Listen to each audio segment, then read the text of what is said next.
here?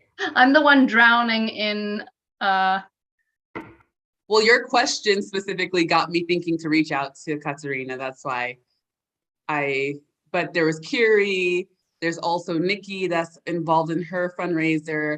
I'm the one drowning in well, your question. Oh, okay. So, yeah, we can have a long coffee maybe. Yes. Okay, so first of all, we're starting this meeting because one of our ladies, several of our ladies actually asked me questions about how to do fundraising, how to put together events, and how, what are the most important aspects of getting your organization off the ground. And there was one person I thought of very specifically that I always kind of think of when I think of charity work. And Gala's obviously, because I've been donating to Room to Read for quite some time now. And that is Katharina Viana Bachmann. Is it okay if we say the whole name?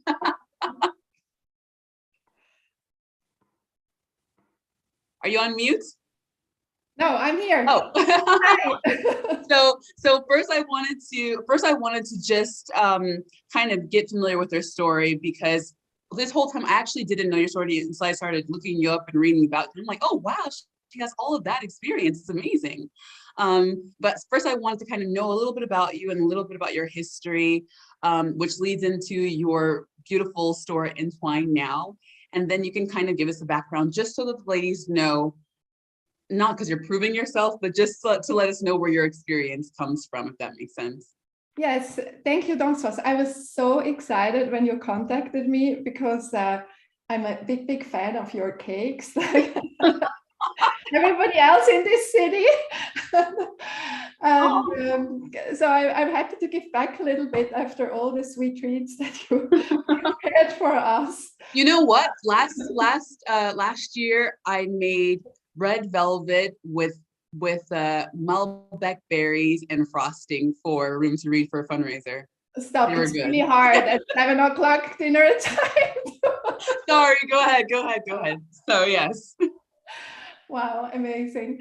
Yeah, so my background is actually the textile and retail business. So I graduated from the textile college in Zurich because I was dreaming of a fashion career in Paris at the time. It's a long time ago. It ended in an internship in Paris, but after that, I was working in Switzerland. Switzerland at that time was still very separated from the rest of the EU, and it was very difficult to work outside of Switzerland as a very young intern.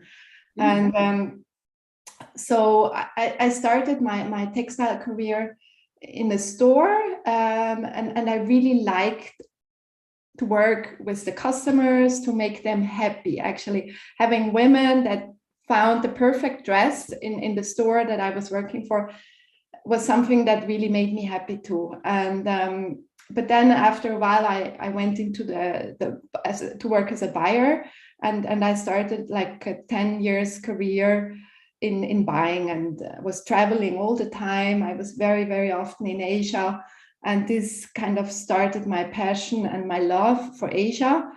After I had my first baby, we had the opportunity to move to Asia, and before that already I was between two jobs, and Rotary International gave me the opportunity to co-organize a global conference on women's health, and that was actually the weekend where the seeds for charity work was planted, where I suddenly realized there is also another world that I'm very interested in. In Asia, I was not able to work because I had no work permit, so I was only able to volunteer. And one evening, my husband came home with a book from a guy that he met, and that he was very impressed about, because he was donating books in local languages to schools throughout Asia. And I remember that we both said, wow, this is really cool, local language, because normally it's always secondhand books from the US. and no one can read them because they don't even speak English, because So they can't true. read at all, and so it's kind of useless. And yeah, so but I put the book aside. We lived in Singapore at the time, and I was working at the museum. And then we moved to Japan, and I was looking for work. It's very difficult. I didn't speak the language, and then suddenly this room to read popped up again, and I realized this is the book that I have in the bookshelf. And so I went, I read the book, I wrote to them. The head of Room to Read Japan was a huge fan of Carrefour. And so he said, yes, you must join us. And why don't you do the first gala? And so I went straight from retail to gala. And that was my first gala. That's impressive. Not even in your own home country, out of the, okay, so you have experience with trying to put something together in a country that's not your own. So that's already a plus, plus, plus. Yeah. Amazing. Okay. Yeah, it was fascinated. Fun. I'm fascinated by the story. I'm just as much in the story as everyone else. Go ahead. Continue. Yeah, it was really fun. I learned a lot because first of all, cultural awareness. And I learned a lot of the tips that I will give you later in the talk. But it really took my arm in. I think I was never that happy after like something that I did for work. Like this evening when I came home, it was like 1 o'clock in the morning, and we raised so much money. And I realized that now so many children can go to school because of the generosity of the people that attended the gala. Wow. And I really got like, it pulled my arm in, and I said, this is what I want to do. And so I went back to school, I studied NGO management. And then a couple of years later, we moved back to Switzerland, and I wanted to quit Room to Read. And then they said, well, Switzerland is on top of our list. And I started Room to Read Switzerland after my master. Yeah. How did I not know that you actually started it?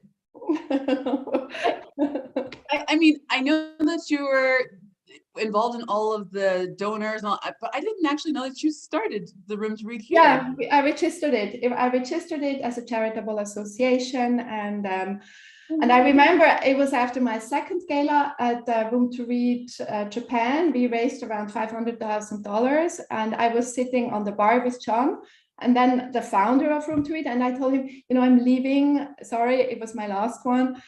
And then we said, okay, let's do this Switzerland thing. And we were both happy and excited and very tired. And I said to him, okay, I promise you, I organize a gala, but you must come. And I had no idea. I had nothing. I had nothing. But he said, yes, I will be there. Wow.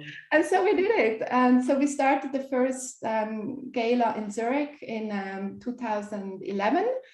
And we raised $250,000. And it was a good beginning. Also a steep learning curve because Was it different? Was it different raising money here compared to in Japan? Yes. I underestimated the factor of expatriates. Okay. It's hugely important because here in Switzerland, people are extremely generous, but privately. So they rather make a bank transfer of 5,000 francs. They're happy to do that, but they don't like to give it publicly. And so that's something that I had to learn. So I invited a couple of friends that I knew that they're very generous and they really care about the work Room to Read is doing and the countries Room to Read is operating in. But they all said at the end, never ever force me to come again. Oh no. We felt very uncomfortable. Yeah. Because it's so public. Because it's so public. Yeah. And it's because I did not only do fundraising galas for Room to Read, I also did for Rotary.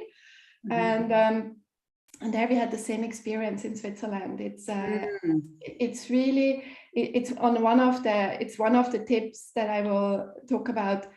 Choose your audience very carefully.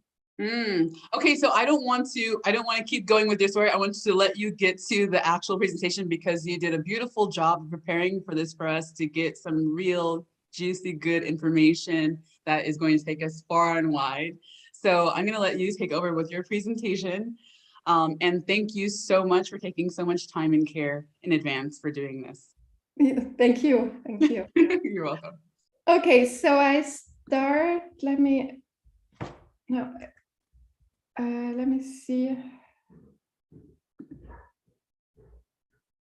I'm sharing this screen now. Now I'm the host. Okay, perfect. So can you see it? Can you see the presentation? I can't see it so far, not yet.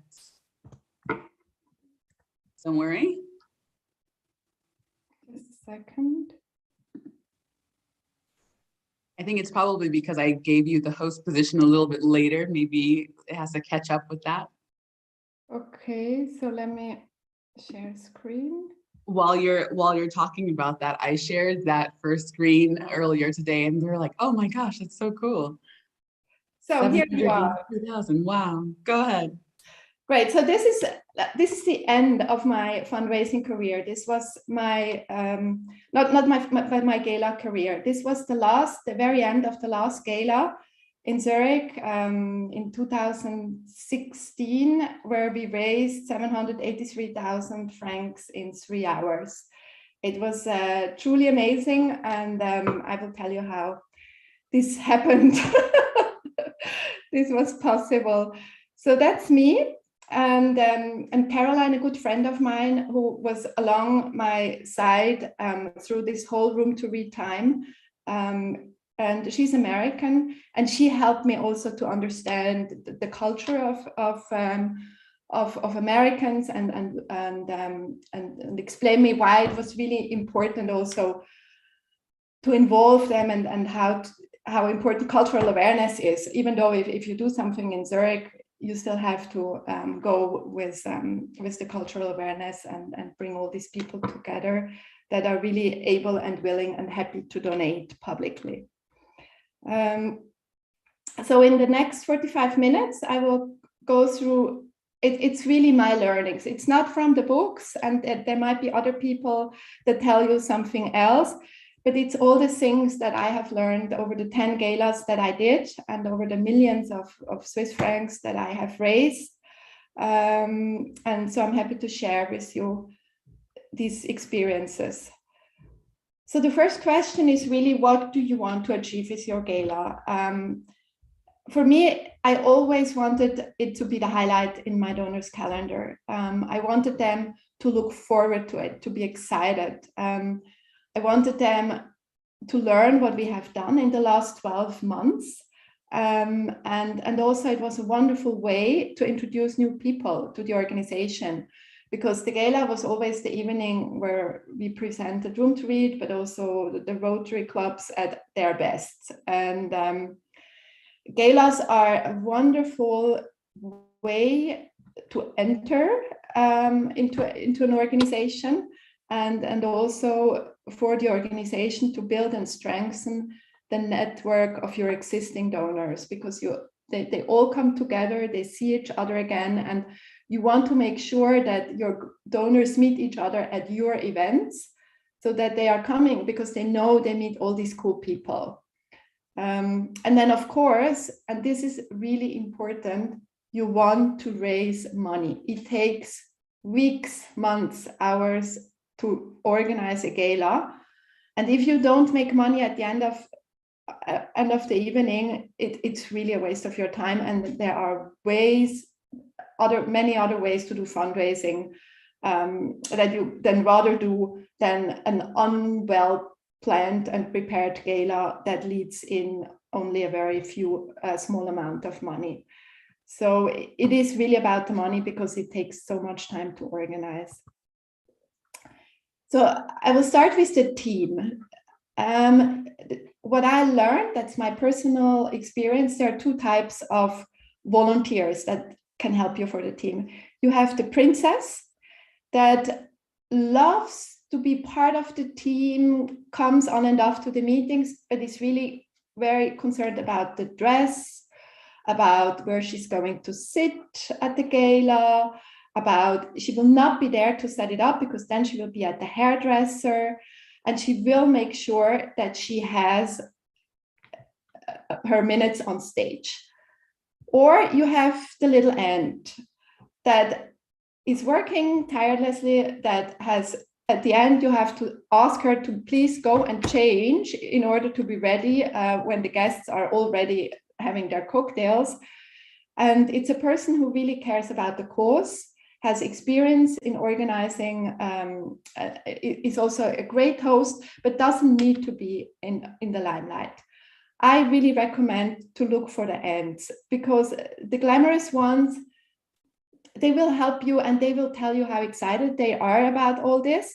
But then at the evening itself, you can forget them. They will not be around. They want to mingle with the guests. You can't really count on them. And so sometimes you got the eye for it. And sometimes I realized, oh, she's going to be a princess. I rather don't take her on this team. I put her on another team. And then I just told them, why don't you buy a ticket and donate instead of just coming for free but not really contribute to the evening.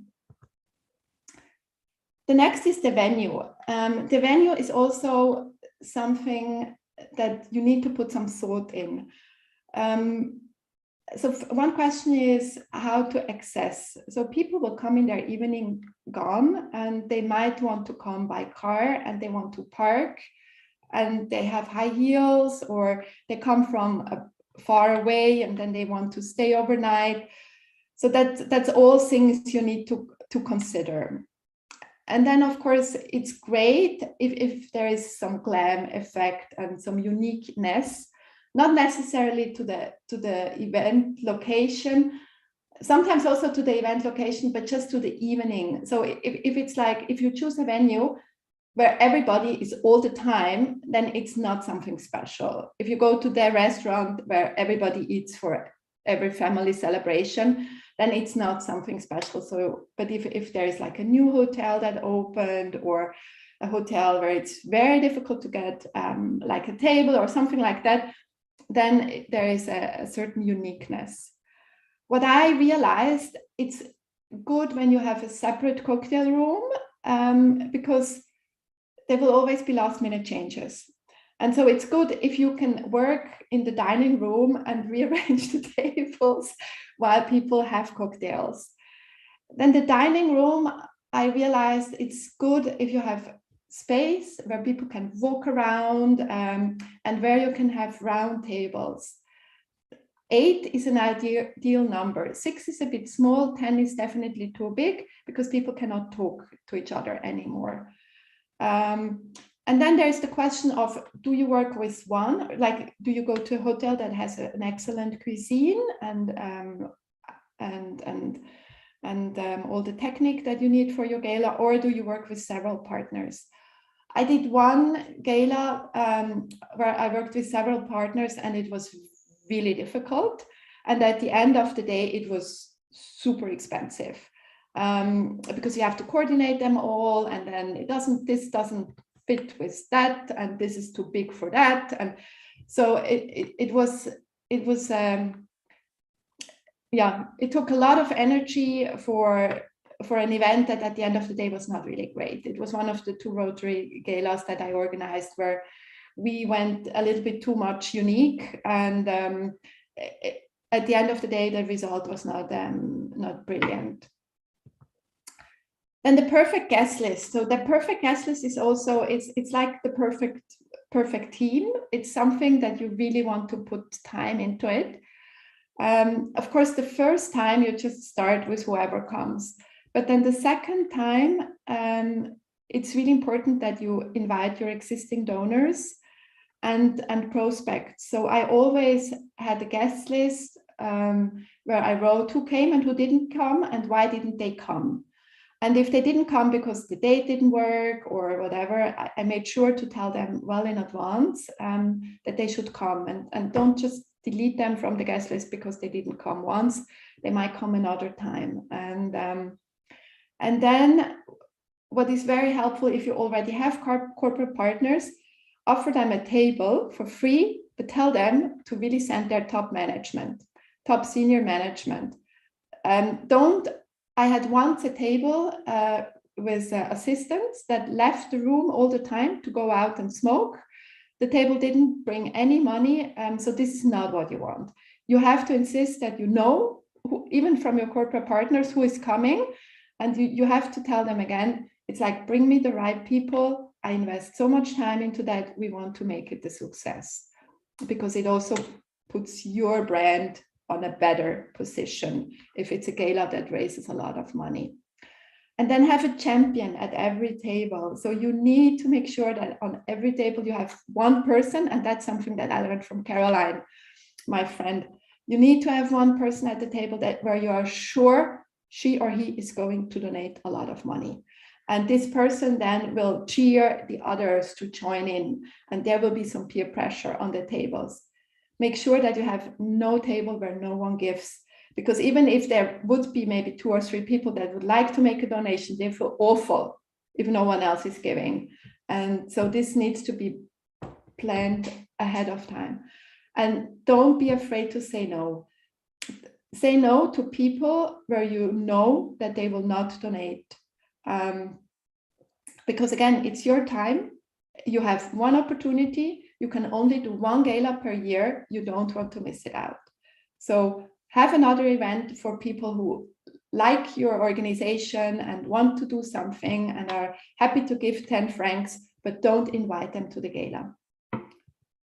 And this is now my second, this was one of the questions, what to avoid. Avoid to invite the misses and the princesses and the local prominent people. I have not met one politician. I have not met one of the so-called VIP at any gala who really donated. They come and they are famous, like locally famous, and they think that's enough. So you might prove me wrong. I don't know, because I stopped inviting them. So I don't have 10 years of experience of that, but I had some experience at the beginning. It's not worth your time. And I know from other organizations that had awful results, but a lot of famous people. So make sure that you have the right people in the room. Decide how to accept donations. This is like a hen and egg question. Do you include a donation in the ticket price? Yes or no? I don't know the answer. We didn't do it, and because we felt with all the emotions that are created through the gala, people are likely to give more at the evening than if they just write, like make a bank transfer and there is a donation included in the ticket price. But I know of another organization that I will join next year who raises 60 to 90,000 francs for a fundraising lunch. And they do not do fundraising at the lunch itself. They do it with upfront donations. So I don't know, it's something that you need to test and figure out. Then there are donation kiosks, there are wireless credit card payment systems, there are a lot of tools that can be used. Ideally, you make sure that the money that people pledge is taken from their or booked from their credit card as soon as possible, and not the next day or 2 days later, because they might give you a lot of money and they might rethink it in a couple of days.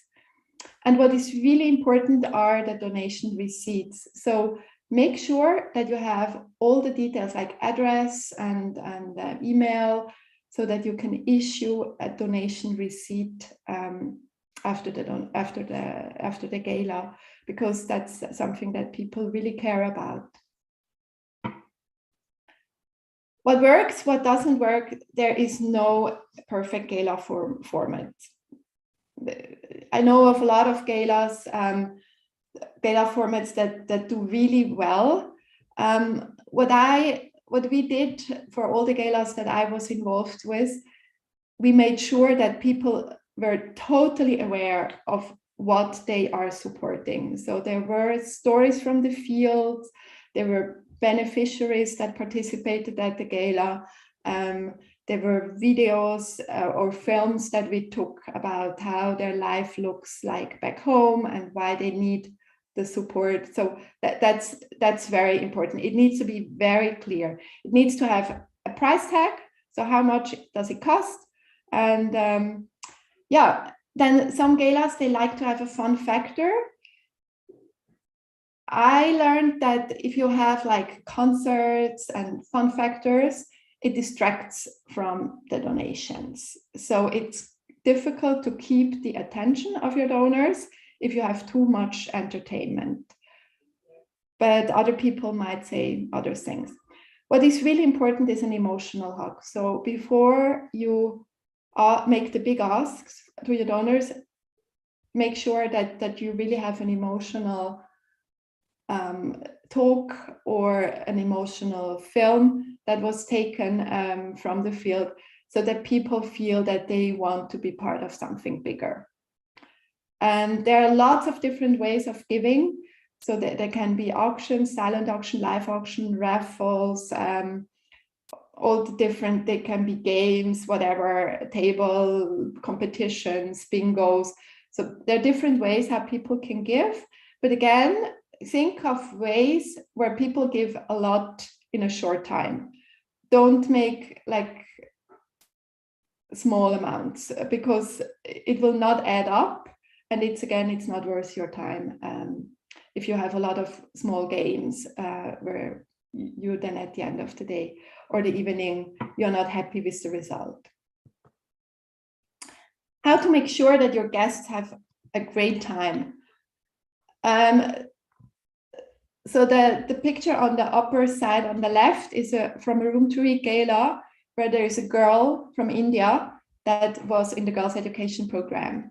And this is it was like extremely emotional, because the girls, they don't necessarily speak English, but they learn a speech in English, and they talk about their life and how their life changed through their education. So this is definitely an emotional hook where people really, that is very tangible, and people understand, like, if I support her education, she will be able to stand in front of 200 people and give a speech. So that's something very important. Then alcohol. Alcohol is your big helper at the gala.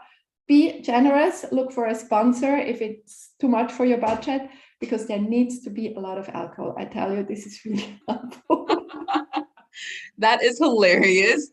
I mean, that's a proven fact. We don't need to argue with that, but that's still, I love how honest this presentation is. It's so good. Sorry to interrupt, go ahead. And then it's really important that your guests have fun. So do some research, when you know who is coming, do some research to figure out if they might know each other, and then introduce them to each other and say, hey, so-and-so is here. And so we had a lot of always people that met each other again at the galas, and it's really important that they are very emotionally involved in all sorts of things, that they are together with cool people, they are together with people they like, that they have traveled with, that they have met before, worked before, and so on and so on. And then make it festive. So, their guests put on their nice dress, they take out their big jewelry, and so it's really important that you have a festive table. It doesn't have to be expensive, but be creative with the table decorations, and look for someone on your gala team who is really good in crafting something, creating something, has a lot of imagination, and then we always had a little gift from one of the corporate sponsors as a takeaway. So that's also something that people really appreciate, and that that they can use afterwards, and it's a little it remembers them on the great evening that they had with you. So when and how to make the ask. At Room to Read, we always did live auctions and program auctions, and that's where the money came in. So we started with silent auction, but that was really just a warm-up. And then the live auction was a handful of very unique money can't buy prizes. So a lot of time went into these prizes. There were several donors involved, like a trip, like a super location, an amazing whatever wine tasting, and so on and so on. And sometimes I was just lucky. So, for example, we received from one of the hotels, we received a voucher anywhere in Europe. And they just opened their latest estate in Venice. And like a week before the gala, George Clooney and his wife got married in that estate. And then, of course, I made sure that we changed the brochure. Oh my gosh, yes. Wow. And included this famous couple in the description of the lot. So sometimes you are just lucky. And then, of course, you have to benefit from it. How, is it taboo to ask how much that went for? I don't remember. We had so many lots. I don't remember. But it was, I mean, sometimes you really have these lucky punches. What is really important, have a professional auctioneer. Have not someone that always wanted to be an auctioneer, have someone that is really professional. We always work with people from Sotheby's and Christie's who know when to stop, because it's very embarrassing if you stop too late. It's not good if you stop too early, but it's very, very embarrassing if there is this quiet and no one is ready to bid any higher. So that's something that you have to take this really serious, because we had a very charming auctioneer. He was really amazing. And he was like telling once or twice, you will regret it tomorrow morning. And the pedal went up again, but then you have to know when to stop, because I also was at events where they just continued and no one was giving and people started to talk and you lost it. Oh, yeah. So short and sweet. And so we are already at point 9, how to say thank you to your donors. And this is super important. Send an email or a text the next morning. You will be so tired. You cannot imagine how tired you will be, because you are up on your feet like from 2 o'clock in the afternoon until 2 o'clock in the morning. You will not sit, but you have to do that. It's really important that their Sunday morning starts with a thank you. And this goes back then to the donation thing. Make sure that you have their email address or their phone number so that you can reach them quickly and easily the next morning. So that's the first thing that they need to see from you, a thank you note. And then I always send a handwritten thank you note the following week. And it's not a problem at all to say thank you twice. And they really appreciate it. And I often receive thank you emails for my thank you notes. So because people really appreciate it if you say thank you. And do send them a card, because we all get so many emails and texts. It's great if you catch them in that moment where they don't expect it, but then surprise them again with something handwritten. And before you ask them again to come to the next gala, make sure that they have a report. So make sure that they know how their gift has impacted someone's life or a community. Without that, I would not send them another invitation, because you lose credibility. Yeah, you can't thank enough. So if you see them again throughout the year, thank them. You can never say enough thank you. It's really, they have to know that they are appreciated. They have to know that they are critical for the success of your gala. Absolutely. And so the last thing after the gala is before the gala, and this is also important.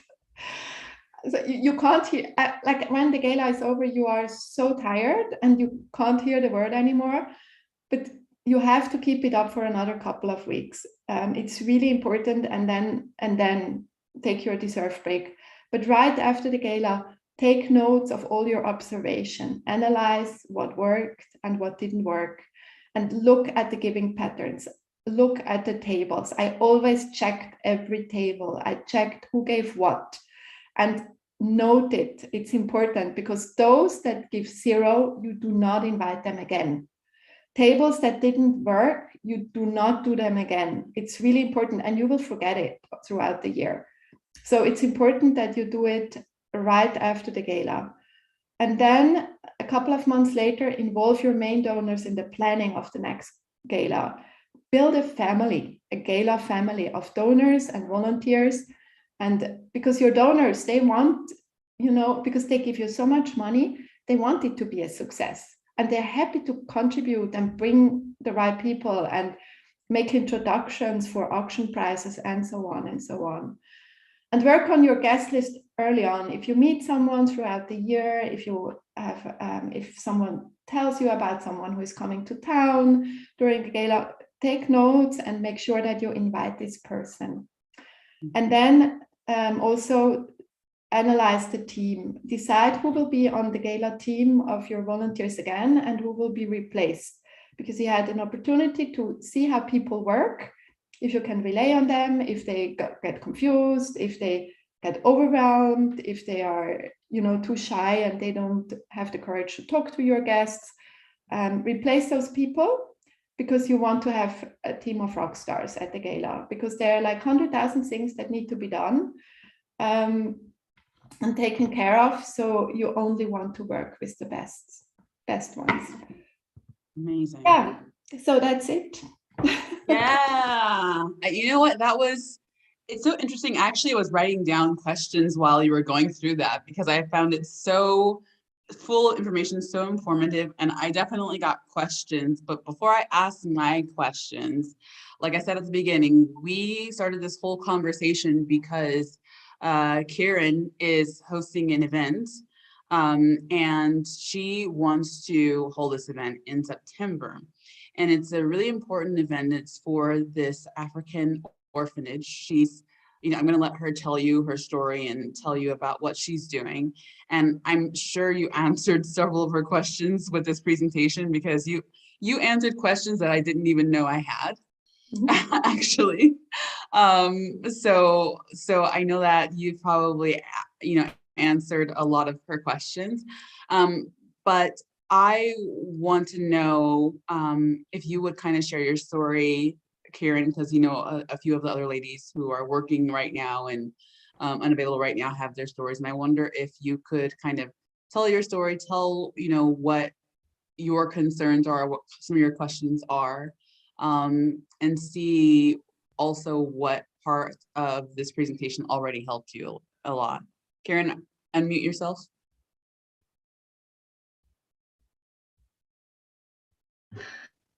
Oh, I think I muted you on accident. Okay, can you hear me now? I can, yes. Yeah, Katharina, thank you so much. That was amazing. Like, you really have answered so many questions that I did have and some that I didn't. It was very informative, and now I feel like I'm not feeling around in the dark anymore. I kind of have an idea of how to proceed. So thank you so much for your time and for putting that all together. So yeah, the reason I got in touch with Dansoise is because my mom, who she passed away now, but about 10 years ago, her and her best friend started a orphanage in Zimbabwe, where I was born and grew up. And they were lucky enough to be able to buy a hotel, and it was a rundown hotel back then, and they did a lot of work to get it like running again. And now there's some repairs that need to be done and some other expenses that have come up, and especially due to COVID, they haven't been able to fundraise in the way they had previous years.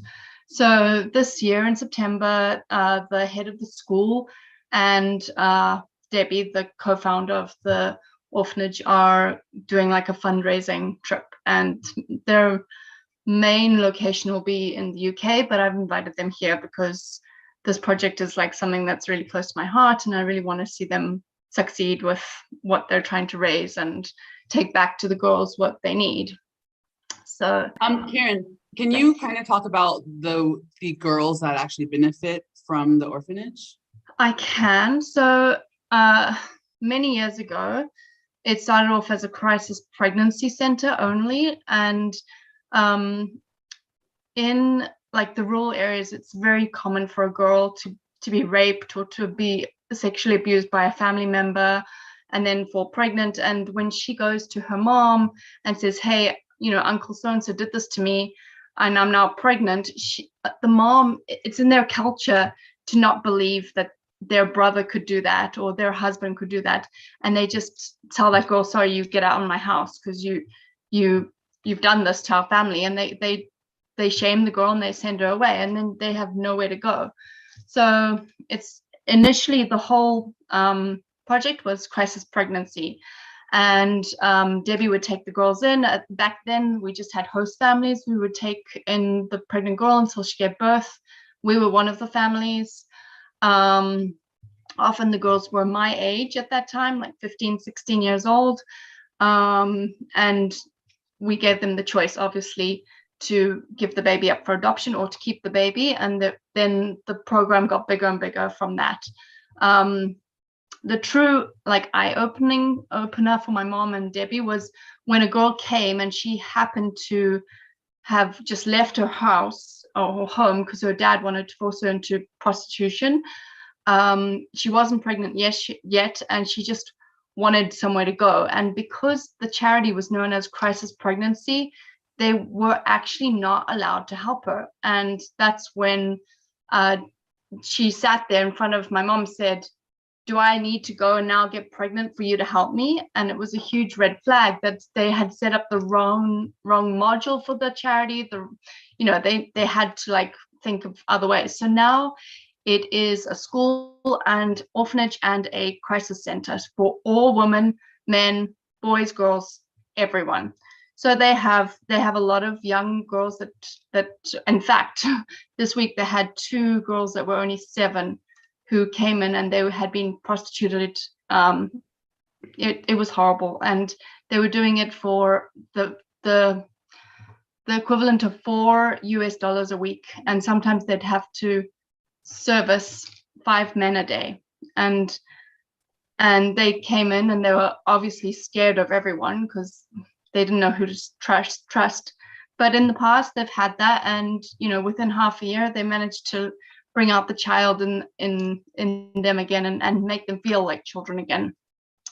Debbie's very her like passion is to teach kids about their body and how to respect it and how to say no to someone if they don't feel comfortable, and to give them confidence over their body. So that's another part of the project. And when they're older girls who might not have received a good education, they teach them life skills like growing fields or raising hens or goats for milk and cheese. So they really have like multi-level projects to help basically everyone like succeed in life, and that's their goal.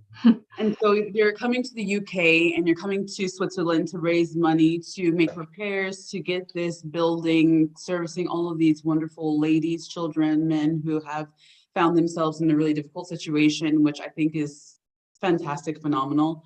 And your question was, I've never done this in Switzerland. I don't even know where to start. And I think when we talked about fundraising, we were talking more about organizations that exist here in Switzerland, right, Katharina? So in her situation where it's raising money for an organization that doesn't necessarily exist here, would you have some advice about, how she would even start that and how she would kind of organize a successful event? Maybe it's not a gala, maybe it's just one of those other events that you were talking about. Yeah, I see like already one problem, which is your state, because you're not a charitable organization in Switzerland. You're not registered, I imagine, in Switzerland as a charitable organization. So you cannot give tax receipts. And Okay. tax receipts are very important. Like if you want to have large gifts, people can deduct them from their income, and it really makes an impact on their taxes. Is there a way for her to become like or establish one? Yes. So I recommend for your organization, I would recommend a charitable association. But to be honest, to get the seal of approval, it might be too tight for September. And no, it will be too tight for September because of the summer break. And so you work with the tax authorities of the city of Zurich, and it takes them weeks and not to say months to give you this approval. Okay.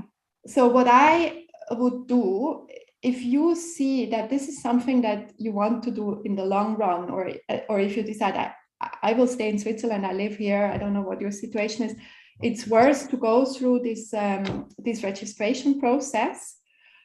Then I would start this year maybe with something small and target it to people that have still a bank account in the UK.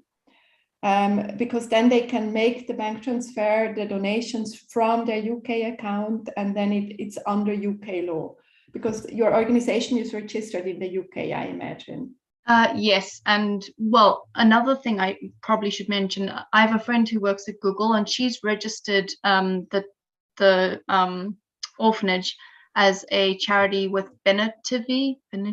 It's a organization that doubles the donations given through her. So there's this like 3-tier thing where you have to convince people to donate firstly, and secondly to her, and then so she can do it through Benetivy. But I'm working with her with creative ways of how to like encourage people to do that. And I believe when she donates through them, she can give names, and then it is tax deductible. Yeah, you can do that, and then you also give a percentage to it. Yes, so right. Yeah, it's not for free. Yes, but this is I think this is a fix up, but not a solution. Yes, we started also before we. Because Room to Read, because the book was there already before I started Room to Read, so there were some small gifts coming, and we were also at the beginning working through one of these associations, but it's not ideal because it takes a lot of time until you get it. They demand quite a lot from it, and it's really not a problem to register you as a charitable association in Switzerland. This is something that is, it's just, it takes time to get the approval. That's the only challenge.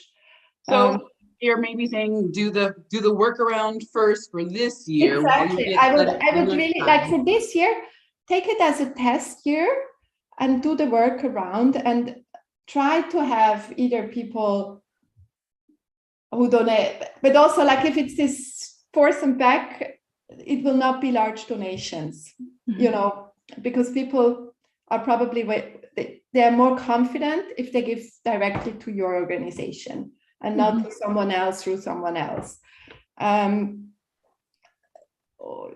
So I would do, for example, like a lunch or a small dinner, not a gala, because a gala also costs a lot of money. Yeah. You know, you have to invest something to get something out of it.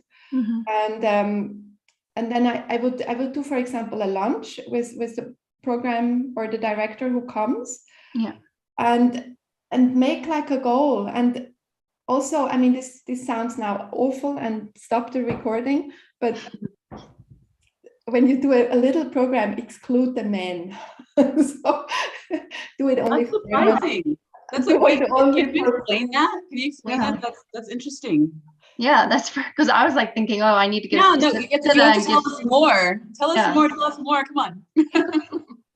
There are hundreds of statistics that prove that if you want to change to happen, you have to invest in girls and women.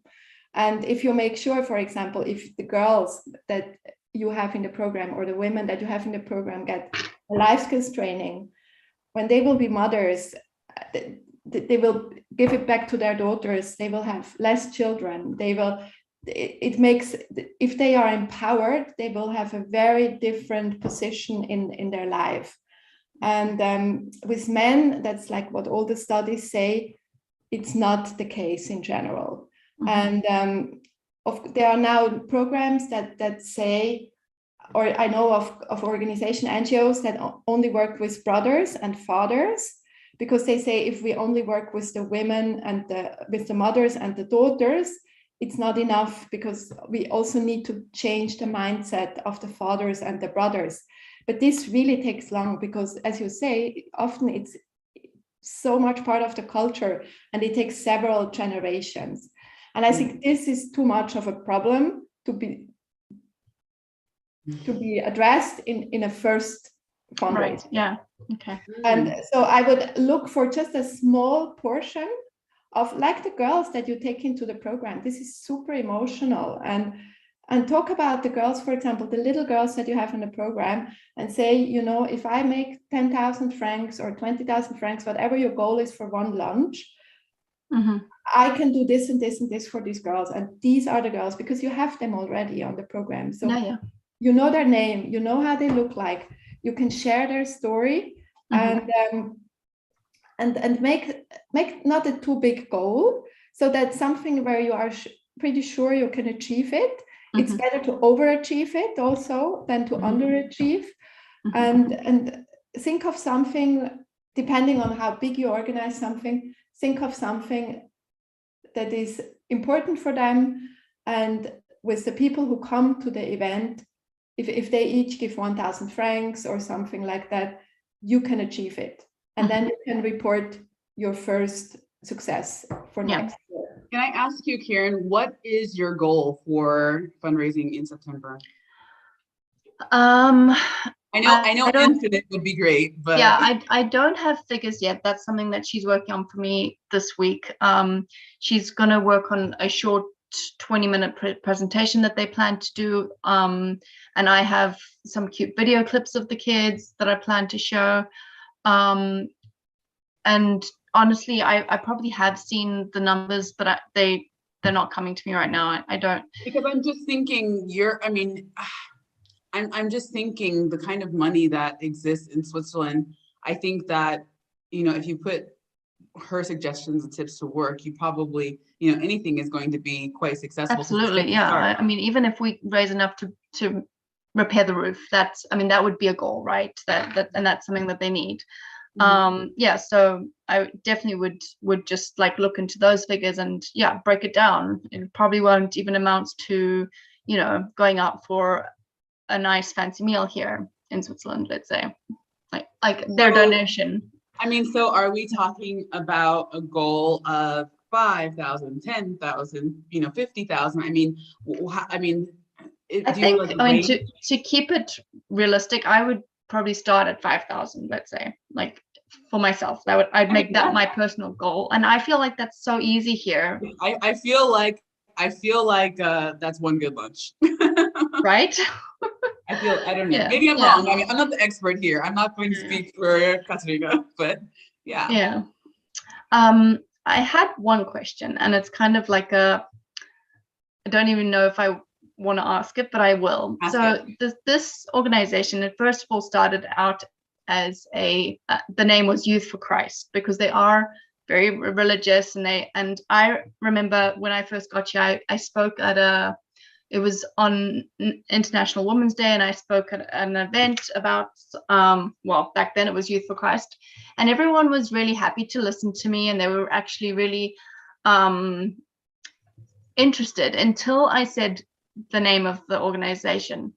And this is one of my feedbacks to Debbie. I said, look, I love that you guys are religious and you have like that, but it's part of the reason why they changed the name. They changed it.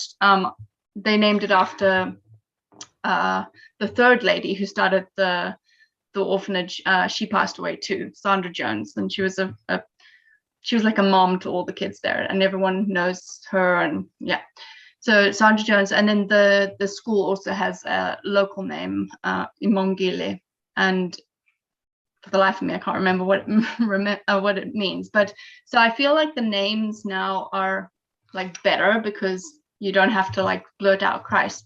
But do you feel like that is a deterrent, the like religious factor? Yes. Okay.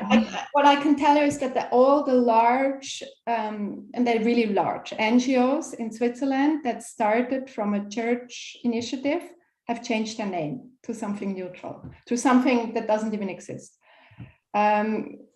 Yes, it has a dusty kind of surface. Yeah. It's like the missionary type of thinking. Yeah. That is not how people want to do philanthropy these days. Yeah. I mean, yeah, if you can, I mean, it's not of course, it's tons of things that you have to do. Yeah. But I think branding is critical. Yeah. And also have like nice communication material, and the name is important. And it's better to have a name that doesn't, I mean, ideal is if the name tells what the story is about. Mm-hmm. So for example, like one of the brands for an NGO that I love is called, what is it called? Like 1 Million Eyes. So it's an organization that wants to give classes in Africa, and for like 500,000 classes. When this is achieved, then they close the charity. Oh, wow. So it's just like, and then of course the icon are glasses, and everybody knows like your name is your program. Mm-hmm. And that's the easiest. Or also, as we said, Room to Read is something like that. Room to Read is a library. It's about reading. It's about books, about education, and straight to the point. So yeah, exactly. So these are NGO words that work really well. Of course, you can have abbreviations like WWF, but they are like 100 years old. Yeah. And so yeah, I would think of another name. Yes. And not, I mean, it doesn't matter if I think it doesn't, no one cares if it's like based on religion or not, but it's just that I think it's a little bit outdated, and it has this missionary touch. Yeah. We have like 3 minutes left, but can I ask a couple of quick questions that I wrote down? Just one thing that I would like to say. Okay. Yes. How is the internet connection there? Is it good? Good. In Zimbabwe? Yes, in the they even have better than here. They have fiber optics everywhere. It's crazy, but so very good. If you think to work I would not fundraise for a roof. Also, that's not so emotional. But if you fundraise for a program for the girls, invite them to the gala via Zoom. Let them talk to the guests. This is I did that once for an education program in India, and one of the girls in the program, she was talking to the audience, and she was on a huge screen. Wow. And she was talking to everyone, and I was so touched by that. And it doesn't cost anything, so you don't have to prepare an expensive video. And also, don't do a presentation that is too long. 20 minutes is very long. If you think it's too long? That was one of my questions too. Yes, it's too long. I would rather have like her talking 5 to 10 minutes. One of the girls that you think she has really, and like, don't be shy, really use all the emotions that you can. You do it for something important, Don't say it's too cheesy or anything. Doesn't matter. You know what I love? Katharina? First of all, I love that your presentation was so honest, because I feel like that's really difficult to get, right, Karen? I feel like a lot of people want to sugarcoat the do's and the don'ts when you want to ask for advice. And I feel like it's so much more useful and valuable to have just the straight on, this is how it is, this is what to expect, this is the do's, this is the definitely don'ts. And I really appreciate, I know that this is like just what you do and you know it, but from the other side, getting the advice and having the clarity of thought that you presented is like life-changing. So I really thank you so much for being clear and straightforward. And even though we didn't cut out that part about the men, those are the kind of details that get us to the goal, right? And so I'm really grateful, because I really didn't expect to have, I expect everything from you, but I just love hearing, the candid answers. But I have a few questions. I'm not necessarily in a rush that I can't take a couple minutes, but I want to respect your time. So you said have an emotional hook. And some of the times I feel like I'm empathetic to the cause, but then I feel like I'm talking about as a donor. I feel like I'm empathetic to the cause, but the charity is almost exploiting the people who need the help. And so my question was, how do you have the emotional hook and respect the people that you're supporting? Yeah, again, by being transparent and honest. So I would, for example, when we had at when we had at this gala, we had a girl from India, and I knew that she grew up in a slum. She was like from the very, very poor, from a very poor family situation. Otherwise, she would not have been on the program. So we invited her to come to the Dolder Grand. I mean, it was a culture shock. She flew to Switzerland already in the winter to the Dolder Grand. Oh, wow. So I wanted to make sure that she is happy and comfortable. And knowing that in India, they don't necessarily like everybody uses forks and knives, I called one of my friends and said, who is Indian, and I said, look, we have this girl coming. This is her family background. This is her name, blah, blah, blah, blah. And so she said, oh, she's Muslim. How do you know? The name is obvious. You know, if again, cultural context. And then I said, okay, so she doesn't eat this, she doesn't eat that. So what does she like to eat? How do we serve her the food? So we made sure, the Dolder made sure that she has her food that she can eat with a spoon, that she doesn't have to struggle with a knife, and that she can eat something like rice. She doesn't have to have like the 5-star fancy French cuisine that she never tasted before, because I didn't want her to starve, you know. She had, and I think this is, of course, you bring these people or you invite someone from the orphanage to Zoom into the room. And of course, you use their situation to raise funds, but make them, like, wherever you can help them to feel comfortable, try to do it. Yeah, so don't overdo it. Don't overdo it. Don't sit them somewhere where they don't, you know, where they are so shy and then they feel not comfortable. So the answer is like, just be respectful then. I mean, that's, yeah. Yeah, and think of their culture, you know, and how their culture might clash with our culture and how you can avoid the clash. Right. Okay, my next question is, if Swiss people aren't motivated by the competition and public givings, I would say Americans, they want to be the best, they want to give the most, they want to look the coolest, right? If Swiss people aren't motivated by that kind of giving, what resonates with a Swiss donor? I think it's more the private giving. It's the one-on-one meeting. It's like a lunch. It's yeah, something like this. It's really the relationship. Sorry? Is it the relationship? Yeah, it's the relationship. But I think if you find someone who from Switzerland who lived maybe or has spent long holidays in Zimbabwe and has an emotional relationship and understands where it is and why is there a need, and you meet them for lunch and say, look, I have this project, would you like to participate? They will say yes. The Swiss give, it's like the giving in Switzerland is even higher, probably the second highest after the US. So they give, it's the highest giving in Europe, definitely the highest giving. Wow. It's just not a public giving. The average Swiss family gives over 300 francs, like every family in Switzerland. So it's a high giving and it goes up. I mean, you can look it up. There's a statistic that is published every year. Like for example, for like the earthquake in Nepal, there were like millions and millions that were given by the Swiss. So they are very generous, but they're not, I mean, some of them who are used to work in international companies and environments, they might feel comfortable, but a lot of Swiss would not feel comfortable on a gala, but they would love to support your cause.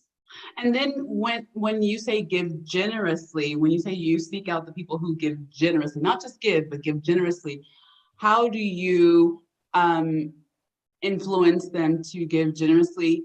And I know that you said make an emotional connection, feed them the story. Are there any other tips for really provoking a generous gift? And then my other question is, what is a generous gift? Like, what does that start at?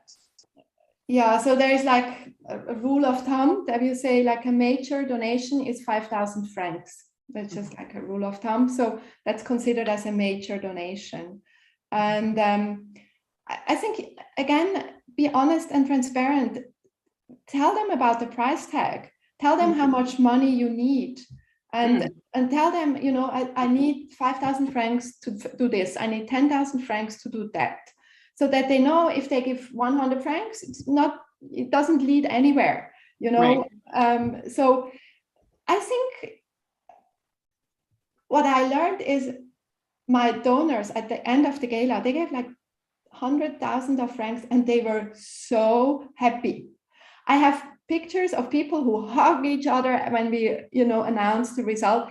It makes you happy. Like to give makes you happy. So I never saw myself as someone who takes the money from somewhere. So I make them happy. I sell them the right product at the right time. It's like when I was working with dresses. A woman who has the right dress that looks great on her is happy. And if you find a donor that is looking for something where he wants to contribute, where he wants to make a difference, and you have this for him, you make him happy or her. Mm-hmm. So see it as you bring happiness. So are there okay, I'll wrap this up. But are there people, like, for example, are there people who are maybe working really hard in certain industries that would give their time if they otherwise didn't have to work so much, and then they like to give? Are there certain kinds of people in certain, like, what are the personality traits? What are the industries? Can you break that down a little bit more? I mean, what I always was also looking at the guest list, if you have companies who match gifts of their employees, for example, that I wouldn't say industries, I would say, look at company lists. You already have Google. Google is a great example. There are other companies who match gifts of their employees. Like companies that have a foundation themselves, that where there's really like this giving is part of their culture. That's what I would often, like companies that are partner run, they don't give so much because all the partners have to agree. But I wouldn't say there is an industry. Okay. You know, I had people at the gala that made $1 million money and everybody could read it in the newspaper, and they gave me 500 francs at the gala. You know, so you can't predict it. I think if you touch someone and the person has the capability to give, I think if you start with looking at people who have the possibility to give, it's good. And then if they are in a company that matches gifts, even better. Right. My last question to send you off is, you have so much knowledge in this, and I think that you broke it down in a really tangible, accessible way, how to go about this whole process. Did you learn that through your formal education, or is that through your experience? I know it's both, but which one is the higher percentage? It's not the education, because there is no, I mean, NGO management, like event fundraising, it's not even called gala fundraising, it's called event fundraising, is maybe a day in the whole education. Not more than that, because it's not, in a way, it's hard, like for a lot of people who tell you it's hard to control. It costs money and it's hard to control because you never know who is going to be in the room. That's why I said you have to do your homework in order to know who is going to be in the room. But I really learned it, and it's also because I attend galas from other organizations to see what they do right, what they do wrong, what I could learn from them. I have a lot of friends who work in fundraising, and of course we talk to each other. So I think it's a community knowledge and it's experience. I would say that. And of course you can read it in a book or something, and you might get some technical tips that are very helpful. But I think it's learning by doing, and because every organization is unique, so every donor circle is unique, and you have to find your donor circle and your story that matches your organization. And I think that takes time. So start slow. I think that's the right way to do it. don't overdo it, because it's really a lot of time you put into that, but have a long-term goal. That's important. Amazing. Thank you so much. That was way more than I was looking for. Did you, was that everything I told you it would be, Kieran? Yes, absolutely. Thank you so, so much. You delivered, girl. Thank you, Katharina. Thank you. And Karen, good luck. Thank you. Françoise can give you my email address if you have some specific questions. I'm very happy to help you. Thank you so much. And I just want to say that I think on the other side, talking about Entwine, I think that it's amazing that you are not only talking about charitable giving and champion, girls who read and Room to Read and all these different organizations. I love that with your business, you're doing exactly what you've always done, making a space for women, making a path for them to gain financial independence and really put their talents to work in a way that makes them and their lives sustainable. And so I want to congratulate you on Entwine. We're going to be working together this fall. That's so amazing. You've given so many great tips and advices that I feel like I don't know what I can do for you, but I'm going to do it. Nothing. Okay. I don't know. I feel like I need to bring you like a few cheesecakes. I need to bring you your fabulous cupcakes. to bring you some cake pops. I'm going to bring you everything because I love that it's not that you just talk about this thing and then you raise money for it. I mean, you're just through and through there for women, and that is awesome. So thank you so much for all of the great wisdom, years of experience, and I'm looking forward to seeing you soon and working together in September. See you soon. Thank you. All right, bye. Thank